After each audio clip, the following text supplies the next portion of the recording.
हो रिकाम टेकडे कार्य करते।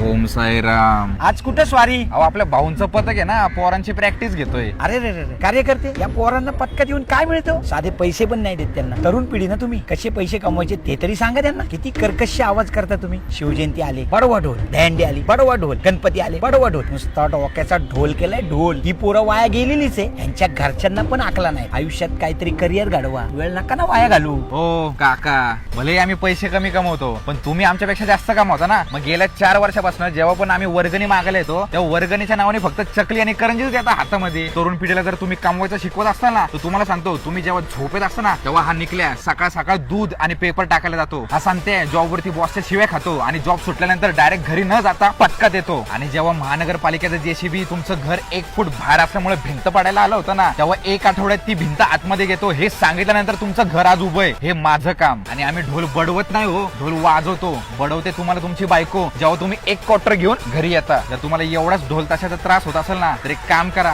मंगळावरती घर घ्या। कारण काय, देशाच्या कुठल्याही कोपऱ्यात गेलं ना तरी ढोल ताशाचा आवाज हा येणारच, अगदी चांद्रावर पण। कारण ठोका 300 डेसिबलचा आहे। किती? 300। माहिती ना मग असं नुसतं झापूक झुपूक झापूक झुपूक। सणवार आले की तुम्ही ढोल ताशाला नावं ठेवता, म्हणजेच आपल्या संस्कृतीला नावं ठेवता। पण हीच संस्कृती आम्ही जपतो। 27 तारखेला पहिलं वादन आहे आपलं लक्ष्मी रोडला, या बघायला मिरवणूक। पथकात का जातो याचं उत्तर मिळेल।